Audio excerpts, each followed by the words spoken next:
कहते हैं इंसान और अलौकिक दुनिया के दरमियान एक नाजुक पर्दा है। लेकिन कभी कभी कोई जगह ऐसी होती है जहां वो पर्दा हट जाता है और दो जहानों का संगम हो जाता है। यह कहानी है अब्दुल रहमान की, एक गरीब चरवाहा जो पहाड़ियों के नीचे बसे एक छोटे से गांव में रहता था। रहमान बेहद सादा और खामोश मिजाज इंसान था।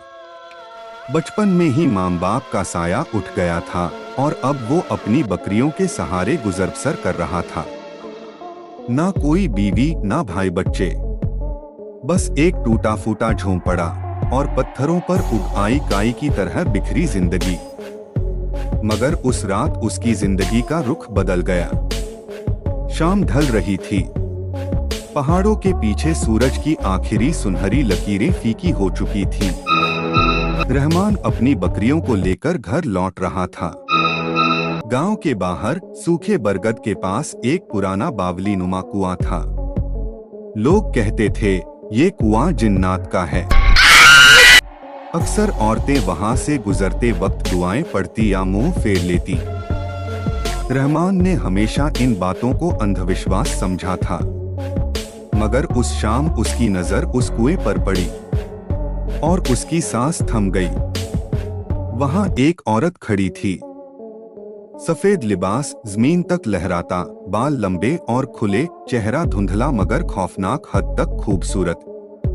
और सबसे अजीब, उसके पैर जमीन को छू नहीं रहे थे।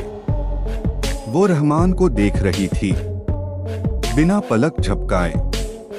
रहमान के हाथ से बकरियों की रस्सी छूट गई। उसने आंखें मली। दोबारा देखा तो वहां कोई नहीं था। रात को जब रहमान अपनी टूटी चारपाई पर लेटा, नींद आंखों से कोसों दूर थी। अचानक नींद और जाग के दरमियान उसने वही औरत देखी। इस बार उसने बात की, रहमान, हमें तुम्हारी जरूरत है। उसकी आवाज पानी में घुली सरगोशी जैसी थी। तुम वो हो जो हमारे और तुम्हारे जहान को जोड़ सकता है। तुम ही हमारी आखिरी उम्मीद हो। रहमान घबराकर उठ बैठा, पसीने से तर। मगर झोंपड़ी में कोई नहीं था। अगली रात जब चांद पूरा था और गांव खामोश, रहमान को अपने झोंपड़े के दरवाजे पर हल्की सी दस्तक सुनाई दी। वो बाहर निकला और वहीं खड़ा रह गया। सिर्फ वही औरत नहीं, बल्कि 4 औरतें थीं। सब सफेद लिबास में, सबके चेहरे धुंधले, मगर आंखें ऐसी कि जैसे रात के अंधेरे में आग जल रही हो। वो औरत बोली, मैं हिना हूँ और ये मेरी बहनें सायरा, नाजिया और राबिया। रहमान की आवाज कांपी, तुम कौन हो? हिना ने कहा, हम तुम्हारे जैसे नहीं। हमारा जहान अलग है, मगर हमारी नस्ल मिट रही है। हमें तुम्हारी जरूरत है रहमान। तुम हमें बचा सकते हो। रहमान का गला सूख गया। कैसे? सायरा, जिसकी आंखों में अजीब उदासी थी, बोली, हम तुम्हारी बीवियां बनना चाहती हैं। तुम्हारा खून और हमारी रूह मिलकर ऐसी नस्ल पैदा करेगी जो दोनों जहानों को जोड़ेगी। रहमान के पैरों तले जमीन खिसक गई। नाजिया बोली, सोच लो, अगर हाँ कहोगे तो हमारी किस्मत बदल जाएगी, अगर ना तो हम हमेशा के लिए गायब हो जाएंगी और हमारा जहान खत्म हो जाएगा। रहमान ने पूरी रात सोचा। उसका दिमाग सवालों से भरा था। वो एक गरीब चरवाहा था, मगर वो अजीब सी खिंचाव महसूस कर रहा था, जैसे कोई अनदेखी ताकत उसे हाँ कहने पर मजबूर कर रही हो। अगली रात चांद फिर पूरा था। वही 4 साए फिर आए। हिना ने पूछा, फैसला? रहमान ने कांपती आवाज में कहा, हाँ। बस यही लफ्ज उसकी जिंदगी का रुख बदल गया। उसके बाद वो चारों औरतें रहमान की झोपड़ी में रहने लगी। गांव वाले हैरान हुए कि रहमान ने अचानक 4 शादियां कैसे कर ली, मगर किसी ने सवाल नहीं पूछा। सबको लगा उसने किसी दूर के कबीलों से रिश्ते कर लिए होंगे, मगर सच्चाई सिर्फ रहमान जानता था। ये औरतें दिन में कम ही दिखती, रात होते ही उनकी मौजूदगी तेज हो जाती। झोंपड़े की हवा में अजीब सी खुशबू भर जाती। कभी कभी रहमान उन्हें किसी अजनबी ज़बान में बातें करते सुनता।